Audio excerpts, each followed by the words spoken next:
Hello students, this is Shaheen and in this particular lecture we will be considering chapter number 7 that is directing। और directing में आज one by one इसके concepts को discuss करेंगे। सबसे पहले principles की बात करते हैं। प्रिंसिपल का मतलब वो सारे पहलू जो हमें मद्देनज़र रखने पड़ते हैं जब हम डायरेक्टिंग को करते हैं।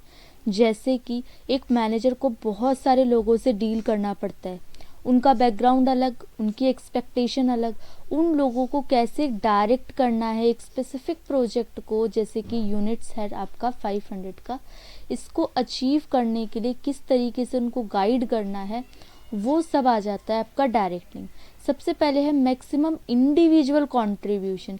देखो, एक इंसान अगर ए है, बी है, सी है और डी है और एक ऑर्गेनाइजेशन है XYZ, इसका कोई गोल है 500 यूनिट्स को कंप्लीट करने का।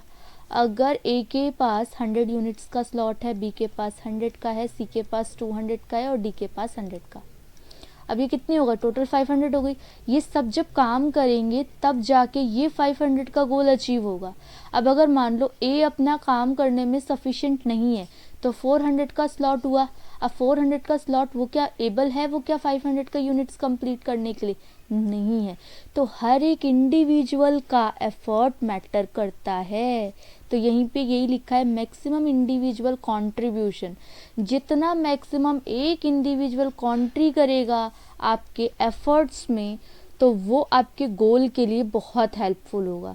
अब इसके अंदर कुछ और पॉइंट्स लिखे हैं, देखो, जैसे कि एफिशिएंसी ऑफ द ऑर्गेनाइजेशन के लिए अच्छा होगा। इसमें एग्जांपल दे रखा है, अगर मोटिवेशन प्लान अच्छा है आपका जिसमें सुटेबल मॉनिटरी और नॉन मॉनिटरी रिवॉर्ड्स। अब मॉनिटरी क्या हो गए, वर्ड से समझ आ रहे, जो भी सारी के सारे अवार्ड्स हैं, रिवॉर्ड्स हैं, जो सारे मनी की टर्म्स में है वो मॉनिटरी रिकॉर्ड्स हो गए। और जो मनी की टर्म्स में नहीं है, कोई आपको घर दे रहा है रहने के लिए जिसमें HRA लगता है। अब आप पूछोगे HRA क्या है, तो HRA जैसे हाउस रेंट अलाउंस, कोई आपको घर दे रहा है और कह रहा है कि इसमें आप रहो, इस पे आप वर्क करो, तो हाउस रेंट अलाउंस है। कोई गिफ्ट दे रहा है आपको, कार्ड दे रहा है आपको, ठीक है, आप इससे आना जाना करो, तो ये क्या है, ये कैश में काउंट नहीं होगा। आपको वेकेशंस दे रहा है, ये भी कैश में काउंट नहीं होगा। तो मॉनिटरी और नॉन मॉनिटरी ट्रांजेक्शन जो है, रिवॉर्ड्स है, वो मोटिवेट करता है एक एम्प्लॉय को। और किस लिए मोटिवेट करेगा कि वो अपने 110% एफर्ट्स डाले किसी भी काम को अचीव करने के लिए। Next is harmony of objective. Harmony का मतलब क्या है, जो भी सारे कॉन्फ्लिक्ट्स वगैरह हो रहे हैं उनको रिजॉल्व करे और कोऑर्डिनेशन को मेंटेन करे, कोऑर्डिनेशन इंक्रीज हो आपकी। अब क्या होता है, कभी कभी हम लोग जो इंडिविजुअल का ऑब्जेक्टिव है ना एम्प्लॉय का, और जो ऑर्गेनाइजेशनल ऑब्जेक्टिव है, इनमें क्लैशेस आने लगते हैं। जैसे कि मेरा मानना है कि मान लो मेरी सैलरी होनी चाहिए, मान लो 50,000 की या मान लो 20,000 की, और कंपनी मुझे दे रही है 15,000। अब मैं तो सेटिस्फाई नहीं हूँ ना, मैं तो वर्क 20 के लिए कर रही हूँ, कंपनी मुझे कितने दे रही है, 15,000 दे रही है, और कंपनी कह रही है भाई तुम 25,000 का काम करो। मैं कैसे करूँ 25,000 का काम। अब यहाँ पे कंपनी को चाहिए मेरे से काम ज़्यादा और कंपनी मुझे पे नहीं कर रही है इतना, तो अब क्या आएगा, कॉन्फ्लिक्ट आएगा। और कॉन्फ्लिक्ट की वजह से ही जो कोऑपरेशन और कोऑर्डिनेशन है ना, वो नुकसान में चला जाएगा मेरा, वो ख़त्म हो जाएगा, कोऑर्डिनेशन ख़त्म। तो इसीलिए ये कह रहे हैं कोऑर्डिनेशन को इम्प्रूव करने के लिए हार्मनी को ऑब्जेक्टिव में रखना पड़ेगा। नेक्स्ट आपका आएगा, एम्प्लॉय भी बहुत सारी चीज़ें एक्सपेक्ट करते हैं, जैसे सैलरी हो गया, फिर दोबारा वही सब चीज़ें आएंगी। Monetary non monetary transactions, rewards हैं, वो भी एम्प्लॉय हम लोगों से, ऑर्गेनाइजेशन से चाहता है कि ऑर्गेनाइजेशन उसको फुलफ़िल करे। पर्सनल नीड्स हो गई उसकी, ऑर्गेनाइजेशन एक्सपेक्ट करता है एम्प्लॉय से कि उसकी प्रोडक्टिविटी। अब ऑर्गेनाइजेशन क्या एक्सपेक्ट कर रही है, ऑर्गेनाइजेशन की क्या एक्सपेक्टेशन है कि भाई प्रॉफिट ज़्यादा हो, ठीक है। एम्प्लॉय, एक हो गया एम्प्लॉय और एक हो गया एम्प्लॉयर।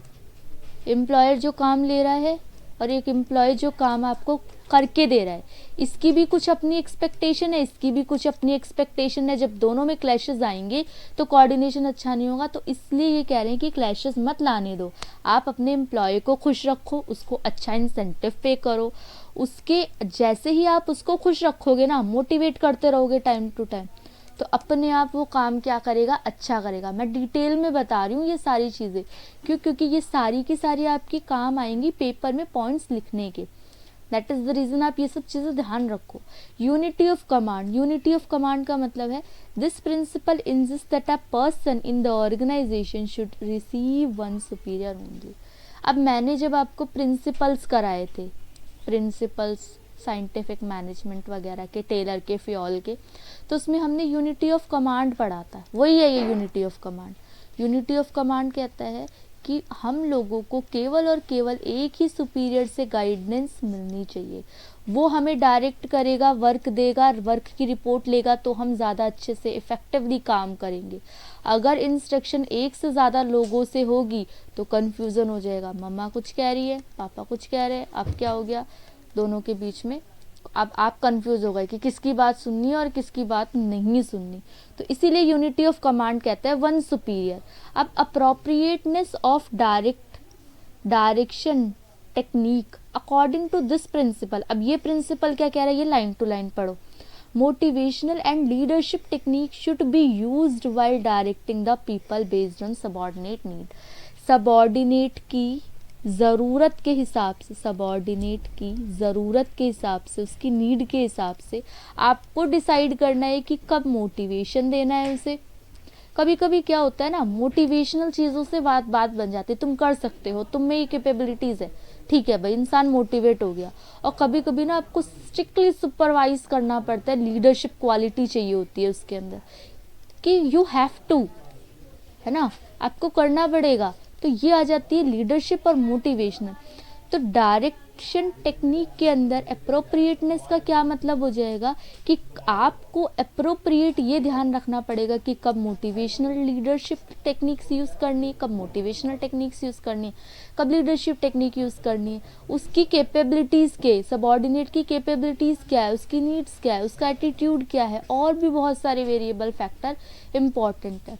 जैसे कि फॉर एग्जांपल कुछ लोगों को मनी की रिक्वायरमेंट होती है, कुछ लोगों को भाई रिस्पेक्ट दो, उससे अच्छे से बात करो, उसको खूब अच्छा तारीफ करते रहो, वो इंसान खूब अच्छे से काम करता रहेगा। तो अलग अलग इंसान की अलग अलग नीड होती है। अब इन्होंने बोला मैनेजेरियल कम्युनिकेशन। अब आपको बातचीत भी करनी पड़ेगी अपने एम्प्लॉय से, उसको कम्युनिकेशन टेक्निक भी यूज़ करनी पड़ेगी। अगर मैनेजरियल कम्युनिकेशन अच्छी है सारे के सारे लेवल्स पे, तो मुझे क्या मिलेगा, डायरेक्शन मेरा इफ़ेक्टिव होगा, और डायरेक्टिंग मुझे कन्वे करेगी इंस्ट्रक्शन को टोटल जितना भी है उस पूरे वर्क पे। और इस सब वर्क से मुझे क्या होगा, एक फीडबैक मिलता रहेगा कि हाँ भाई मेरा काम ठीक जा रहा है या मेरा काम ठीक नहीं जा रहा। ये सब प्रिंसिपल्स हैं जो कि हमें फॉलो करने ही पड़ते हैं, ठीक है। और सबऑर्डिनेट का काम क्या है भाई, इंस्ट्रक्शंस जो भी है उसको क्लियरली लिसन करें। अब इनफॉर्मल ऑर्गेनाइजेशन, ये आपका 6th पॉइंट है, ये आपका 7th पॉइंट है और ये 8th पॉइंट है। इनफॉर्मल ऑर्गेनाइजेशन मतलब ऐसा नहीं होना चाहिए कि बहुत ही ज़्यादा स्ट्रिक्ट एनवायरनमेंट आपने बना दिया, नहीं, एक थोड़ा सा इनफॉर्मल ऑर्गेनाइजेशन स्ट्रक्चर होना चाहिए। इनफॉर्मल ऑर्गेनाइजेशन का मतलब थोड़ी सी पार्टिसिपेशन हो गई, कभी एक गेट टुगेदर कर दिया, कभी मीटिंग्स हो गई कोई भी इनफॉर्मल।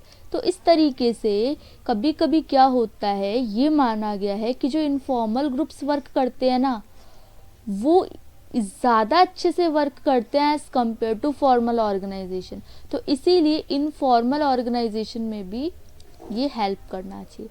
7th पॉइंट आपका लीडरशिप है। लीडरशिप क्वालिटीज़ क्या होती है, जब आप किसी को अपनी बातों में इन्फ्लुएंस कर सको पॉजिटिवली, उसके डिससेटिस्फेक्शन के अलावा।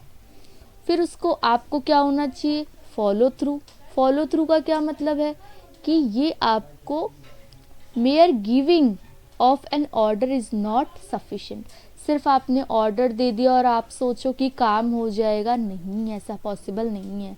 मैनेजर को फॉलो लेना पड़ेगा, थोड़े थोड़े टाइम बाद कंटिन्यूसली देखना पड़ेगा, इम्प्लीमेंट करना पड़ेगा। अगर कोई प्रॉब्लम तो नहीं आ रही बीच में, जैसे मैं आपको मान लो एक मैथ्स का क्वेश्चन दे देती हूँ। अब मैथ्स का मैंने क्वेश्चन दिया x² into sine inverse x। अब बोलोगे मैम मैथ्स डाल दी इसमें, ये मैंने बोल दिया। अब मैं ये भी तो देखूंगी कि ये बाय पार्ट से कर रहे हो कि कौन सा मेथड लगाने लगे, पता लगा कि डिफरेंशिएशन लगाने लगे, तो आपकी इस प्रॉब्लम्स को भी तो मैं जस्टिफाई करूंगी ना, देखूंगी ना टाइम टू टाइम। तो प्रॉब्लम्स को भी डील करना, टैकल करना, ये सब इसमें आ जाएंगे। अब हम पढ़ते हैं एक पॉइंट, दैट इज, मैं लिख देती हूँ यहाँ पे, ये थोड़ा सा कट गया है पॉइंट, एलिमेंट्स ऑफ डायरेक्टिंग। इसमें 3 कैटेगरी है, लिखो। एक तरफ है सुपरविजन, एक तरफ है आपका मोटिवेशन, और एक तरफ है आपकी लीडरशिप। इन 3 चीज़ों की बात करेंगे जब भी हम डायरेक्शन की बात करेंगे। ओके, तो 1 बाय 1 हम लोग इनकी गाइडेंस पे आते हैं कि इसके अंदर क्या क्या बात हो रही है। और कम्युनिकेशन भी है, 3 नहीं 4 पॉइंट्स हैं। कम्युनिकेशन का एक पॉइंट डिडक्ट है आपके उससे पार्ट से, लेकिन वो थोड़ा सा कवर नहीं करेंगे क्योंकि वो आपके सिलेबस का पार्ट नहीं है। बाकी सुपरविजन से हम लोग स्टार्ट करते हैं। सुपरविजन का क्या मतलब है? सबसे पहले ये समझना, understood as an element of directing, and secondly function perform by supervisor in the organisation. A B, ये कौन है? ये सुपरवाइजर है, वर्क करवाएगा। ये सबऑर्डिनेट है, आपका काम करेगा। ठीक है, तो सुपरविजन एक एलिमेंट है डायरेक्टिंग का जो कि सुपरवाइज करता है अपने सबऑर्डिनेट को। सुपरविजन कैन बी अंडरस्टूड इस तरीके से, देखो साफ साफ ये लिखा, the process of guiding the efforts of employ, employ के एफर्ट्स को गाइड करना, और जो दूसरे रिसोर्सेज हैं to accomplish the desired objective, पूरे के पूरे ऑब्जेक्टिव को फुलफिल करना। ठीक है, एक तो गाइड करना और जो भी ऑब्जेक्टिव है उसको फुलफिल करना, और ये देखना बार बार और उसको इंस्ट्रक्ट करना ताकि रिसोर्सेज का फुल्ली प्रॉपर तरीके से इस्तेमाल हो सके। ये आपका किस में आ जाता है? सुपरविजन के अंदर आता है पूरा का पूरा पॉइंट। फिर उसके बाद सुपरविजन के कुछ इम्पोर्टेंस हैं, 1 बाय 1 इसको डिस्कस करते हैं। इसमें तो कुछ भी नहीं दे रखा, इससे ऊपर ही देखो, इम्पोर्टेंस ऑफ सुपरविजन। सुपरविजन के इम्पोर्टेंस क्या क्या है? तो सुपरविजन डे टू डे आपको मेंटेन करना पड़ता है, बिल्कुल मेंटेन करना पड़ता है डेली लाइफ में। अगर आप और नॉर्मल ही अगर मैनेजमेंट की बात नहीं भी करते हो तब भी आपको डे टू डे मेंटेन करना पड़ता है वर्कर के साथ रिलेशन। अ गुड सुपरवाइजर वो गाइड की तरह भी काम करेगा, फ्रेंड की तरह काम करेगा, फिलोसोफर की तरह काम करेगा। सुपरवाइजर एक लिंक बिठा के रखता है वर्कर और मैनेजमेंट, इन दोनों में लिंक बिठाना का काम सुपरवाइजर का होता है। और वो मैनेजमेंट में आइडियाज़ देता है वर्कर को एक तरफ पे, और एक तरफ पे प्रॉब्लम हो रही है मैनेजमेंट को वो भी, और जो भी मिसअंडरस्टैंडिंग हो रही है इन दोनों के बीच में वो भी डील करने का काम सुपरवाइजर का होता है। सुपरवाइजर प्ले करता है एक बहुत ही इम्पॉर्टेंट रोल ग्रुप यूनिटी को मेंटेन करने में। among worker placed under this control he sort out internal difference का भी काम किसका है? इंटरनल डिफरेंस का भी काम आपका सुपरवाइज़र का होता है। लाइन टू लाइन पढ़ाने का मतलब मेरा यही है कि आपकी कहीं पे भी कोई चीज़ लैक ना चली जाए, क्योंकि क्या होता है ना, कभी कभी एक एक लाइन के जो 1 लाइन बनते हैं ना आपके 1 लाइनर, उसके अंदर आपके पॉइंट्स छूट जाते हैं अगर डायरेक्टली बेसिक कॉन्सेप्ट पे चले जाऊँ मैं। हार्मनी मेंटेन करें, हार्मनी कोऑपरेशन से याद रखना। ओके, लिख दे रही हूँ मैं यहाँ पे। सुपरवाइजर इंश्योर करता है परफॉर्मेंस वर्क की उनके टारगेट सेट के हिसाब से, वो पूरी की पूरी रिस्पॉन्सिबिलिटी लेता है, अचीवमेंट मोटिवेट करता है his worker efficiently effectively. Supervisor जो है provides good on the job training to the worker. On the job training कौन सी होती है? देखो 2 तरीके की ट्रेनिंग होती है हम लोगों ने ये डिस्कस किया है स्टाफिंग के अंदर, आप लोग जाइएगा और देखिएगा एक एक पॉइंट, ऑन द जॉब और ऑफ द जॉब, इन दोनों की हम लोगों ने डिस्कशन की है। तो सुपरवाइज़र प्रोवाइड करता है good on the job training to the workers and employ, skilled हो, a skilled and knowledgeable supervisor can build efficient team of workers, जितने भी वर्कर हैं उनमें एफिशिएंटली वर्क हो रहा है। सुपरवाइजरी लीडरशिप प्ले करती है एक की रोल, बहुत इम्पॉर्टेंट रोल प्ले करती है और इन्फ्लुएंस करती है ऑर्गेनाइजेशन को कि वो अच्छी लीडरशिप क्वालिटीज़ मेंटेन करे।